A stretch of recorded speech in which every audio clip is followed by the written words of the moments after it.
Bonsoir les amis, petite vidéo point actu qui n'était pas du tout prévue au calendrier, ce qui explique un peu la tenue. Alors petite parenthèse, hommage, je ne sais pas si on le voit bien, à Liverpool, 20e titre de championnat de l'histoire. On rejoint Manchester United en top du classement, mais je ne voulais pas vous parler de ça aujourd'hui, ce soir. J'ai décidé de faire cette vidéo puisque c'est un jour férié demain et donc je ne me lève pas aussitôt qu'habituellement. J'en profite donc pour réaliser une petite vidéo imprévue sur les demi-finales de Ligue des Champions. Dernière demi-finale qui vient de se terminer ce soir. Je vais vous parler un petit peu des deux demi-finales, une réaction à chaud. Et c'est donc pour ça que je vous fais cette vidéo sans montage, sans effet, sans incrustation. C'est vraiment une vidéo à l'instinct. Alors, déjà la première demi-finale qu'on a pu voir mardi soir entre Arsenal et le PSG. On a vu une très belle demi-finale. Alors Arsenal, on sait qu'ils ont eu un certain nombre de têtes. Gabriel n'est pas là, Gabriel Jesus n'est pas là, Calafiori n'était pas là. Il y en avait certainement d'autres que j'ai plus en tête. Mais voilà, Havertz, évidemment, Havertz, l'attaquant, n'était pas là. Ils ont mis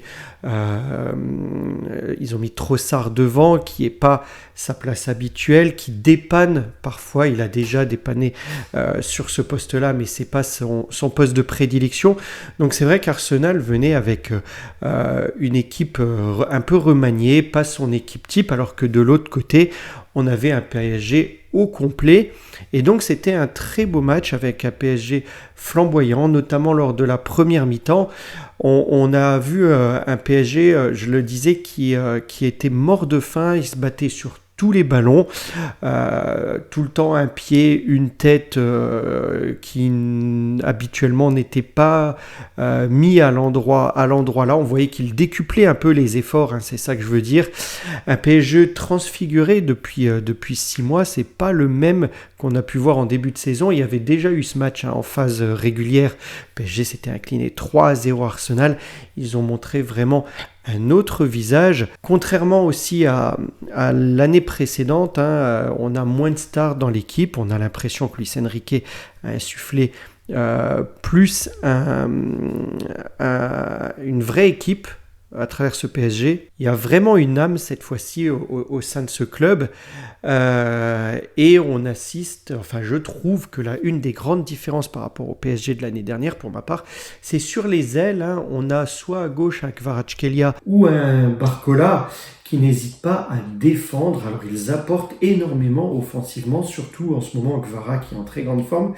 Sur la droite, on a souvent un Désiré Doué qui vient défendre aussi, ce qui n'était pas forcément le cas quand on avait Mbappé sur la gauche et Dembélé sur la droite. Dembélé a été replacé depuis quelques mois au centre, ça lui va bien et il y a plus d'efforts défensifs sur les ailes.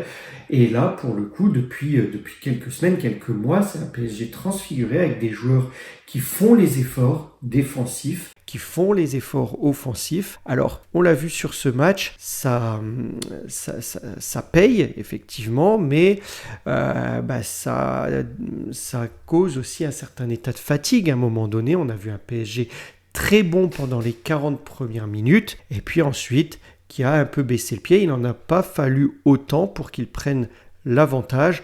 Au bout de 4 minutes, Kvara fait un très bon débordement sur la gauche. Il élimine son défenseur.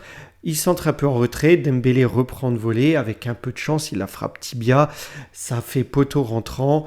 Sabah Raya. Et donc, ça fait 1-0 pour le PSG. Et loin de son contenté, le PSG continue à avoir la mainmise sur la balle, remporte ses duels. J'ai vu un très bon Fabien Ruiz aussi au milieu. Alors, si vous regardez le PSG, regardez Fabien Ruiz sans le ballon. Il est bien meilleur sans le ballon, Fabien Ruiz, parce qu'il crée des fausses courses, il crée des décalages et ça profite à tous ses coéquipiers avec un milieu, avec Vitinha et João Neves, un des meilleurs milieux, je trouve, d'Europe quand même. Et ça, c'est sans démagogie.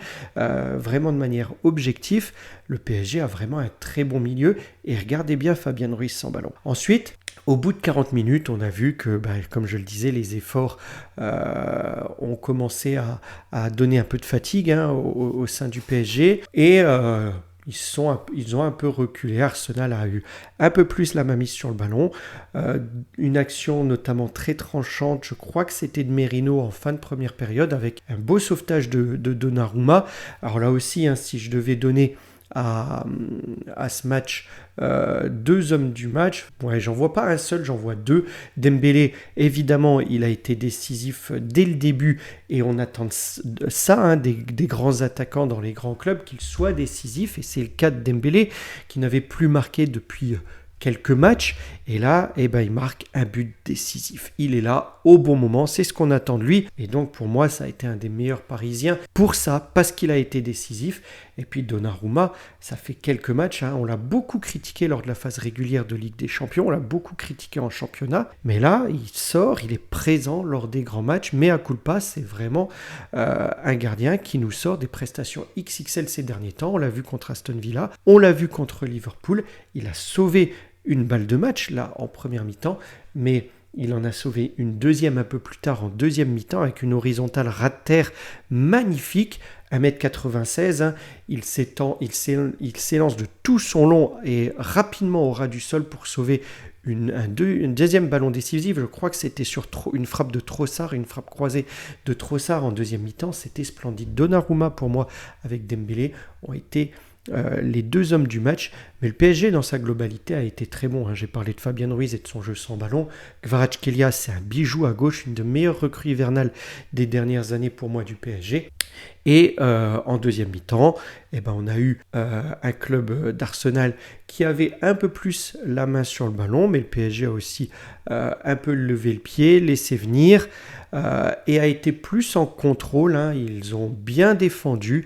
Ils étaient présents sur tous les ballons, ils étaient présents dans les duels, ils étaient présents physiquement, même si il y a peut-être eu une action litigeuse et il y aurait pu avoir un penalty sur un joueur d'Arsenal, je ne sais plus qui c'était de tête.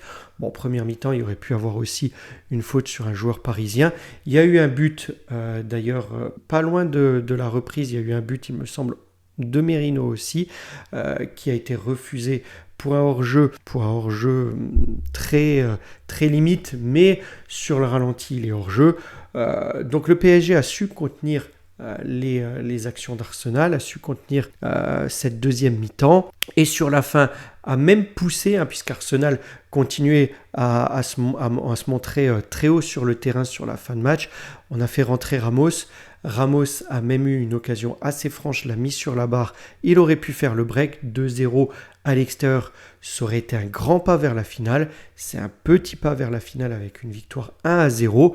Mais encore une belle prestation du PSG qui a montré un autre visage qu'en championnat. Ils ont perdu contre Nice en championnat quelques jours avant. Là, ils remportent une victoire convaincante à Arsenal après avoir éliminé Liverpool, après avoir éliminé Aston Villa. 3e club anglais à céder pour l'instant au PSG. C'est un beau parcours. J'espère pour ma part qu'ils vont continuer au match retour à la maison à avoir ce niveau de jeu pour s'imposer sur le match retour et se qualifier pour la finale. C'est un petit pas vers la finale. On verra ce qu'il en advient. Peut-être d'ailleurs que je réfléchis, peut-être que Arsenal récupérera à ce moment-là Calafiori. Je crois qu'il est disponible à partir de début mai. Gabriel en défense ne doit pas être disponible avant la fin de la saison. Gabriel Jesus par contre devrait peut-être revenir. Je crois que c'est aussi début mai son indisponibilité. Donc on verra s'il y a des changements dans la composition d'Arsenal. Kai Havertz, je ne suis pas sûr qu'il soit là, mais s'il est là, il sera peut-être même un peu juste pour ce match retour qui a lieu la semaine prochaine, mercredi.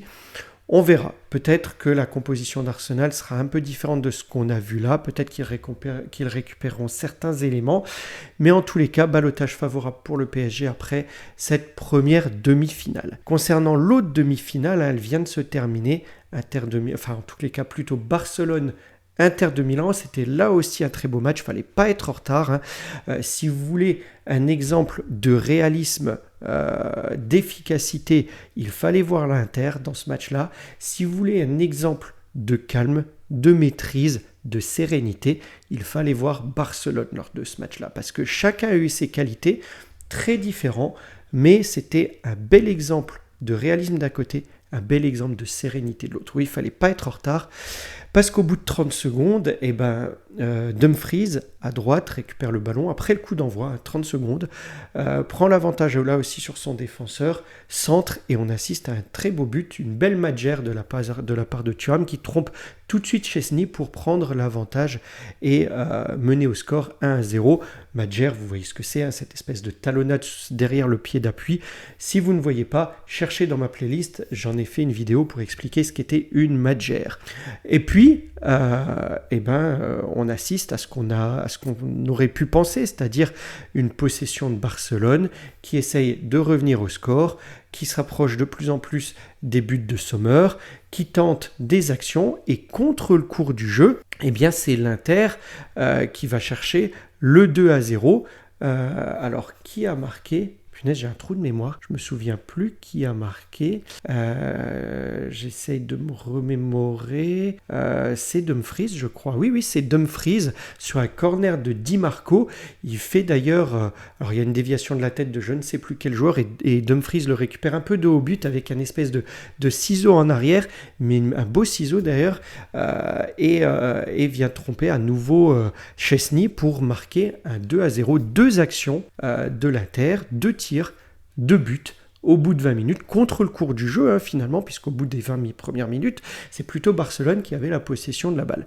Barcelone est mené 2-0 donc, mais continue d'insister quand même, et rapidement, alors on le sait, à l'Inter, ils ont de très bons joueurs, ils ont une bonne défense à l'Inter, peut-être une des meilleures de la Champions League, avec Acherbi qui est certainement un des meilleurs défenseurs d'Europe, Bastoni, et puis alors Pavard était pas là, mais c'est Bissek qui l'a remplacé.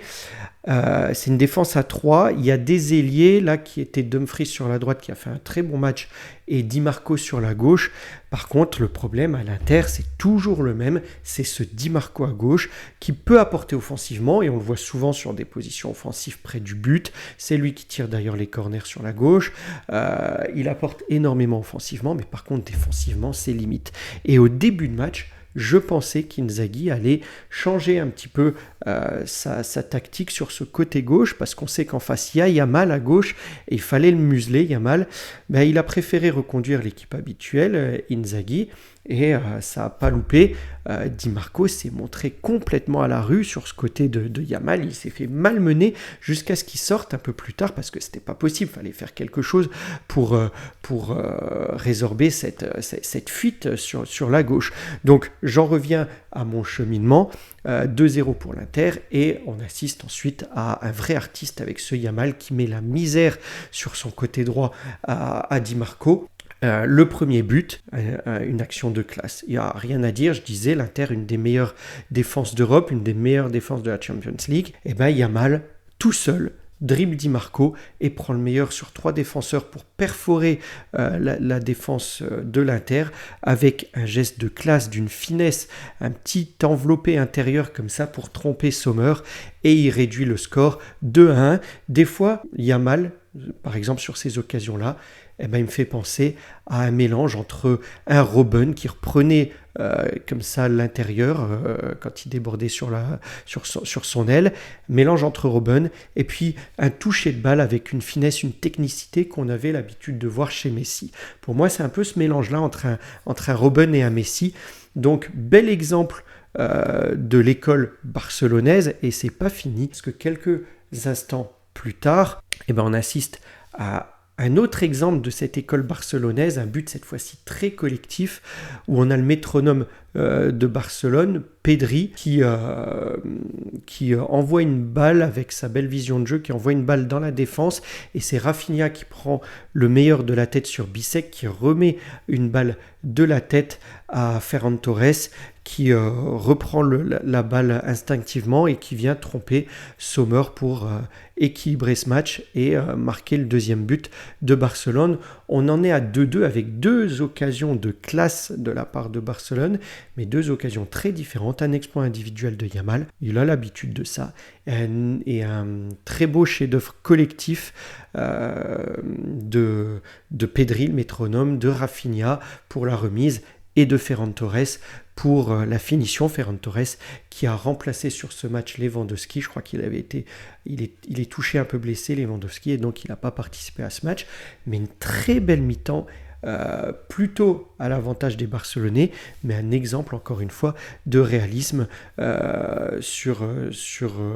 pour l'équipe de l'Inter avec ces 2 buts de Thuram et de Dumfries. La deuxième mi-temps démarre et c'est le même scénario, c'est-à-dire une possession de Barcelone, plusieurs attaques de Barcelone mais qui restent stériles jusqu'à ce que à nouveau l'Inter prennent l'avantage. Alors Lautaro Martinez était sorti à la mi-temps, peut-être un peu blessé, il faudra suivre ça pour le match retour, parce que s'il est blessé, il va falloir composer sans lui, il pèse devant avec Thuram, donc ça peut être un élément en défaveur de l'Inter, mais l'Inter prend l'avantage, encore une fois, avec un exemple de réalisme, comme en première mi-temps, et puis à force de pousser, Barcelone égalise très peu de temps après sur une très belle frappe de Rafinha.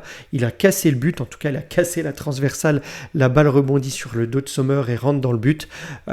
Égalisation méritée de la part de Barcelone, et le match se termine sur ce score de 3 buts partout. Pas d'avantage pour l'une ou l'autre des équipes, par contre c'est un résultat meilleur pour l'Inter évidemment, puisque c'est à l'extérieur pour eux. Ils vont recevoir, ce sera mardi chez eux au stade Giuseppe Meazza.